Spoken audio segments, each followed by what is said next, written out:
Okay, I thought I'd make a video about the oil pressure switch or sensor on my truck. It's 2005 5.9, and my oil pressure gauge was doing some weird stuff. It would be normal for a while, and then it would just drop down to 0 and set the alarm off. And it happened just sporadically at first, then just yesterday it happened like every few minutes. It'd go up and down, and then it'd set the dinging off. It was just very annoying. So I went to O'Reilly's and got a new sensor or switch, and I had a little bit tough time finding information on where it was located on these trucks.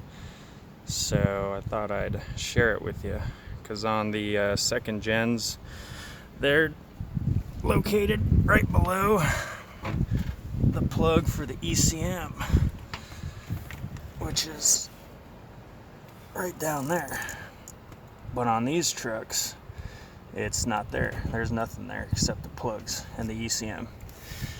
But it's actually located just above the ECM. It's kind of hard to see, but if you see that little green plug there, that's where it is, that plug.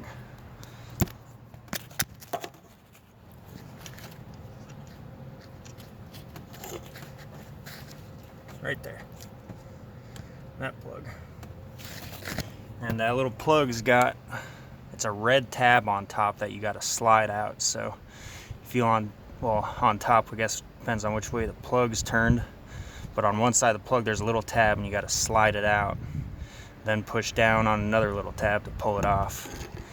And you can probably see that it looks like there's some oil or something around there, which there is, because when I pulled my plug off and I didn't have the right socket to pull the switch out, so I left the plug off and drove just down the street to O'Reilly's, and I got there and got the right socket, and the socket is a 1 16th inch, but it has to be a 5-point. I have a 12-point, and a 12-point wouldn't get on it, so it has to be 1 16th inch 5-point to get on it. So I went to O'Reilly's and got one, and when I opened the hood, I looked, I said, oh boy, I got oil all over the place down there.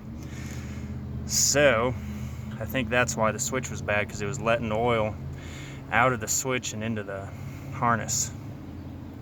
So anyway, pulled it out, put it back on, plugged it in, and so far so good. But just remember, try not to, if you're gonna drive, make sure you plug it back in, or else you'll lose oil like I did. It wasn't much, probably a quart or something, but still kind of made a mess. But anyway, I hope this helped someone out, because I had a hard time finding a video on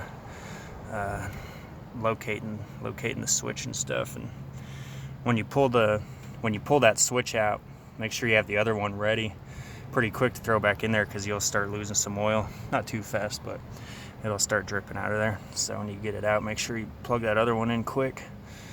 And yep, hopefully this helps someone out.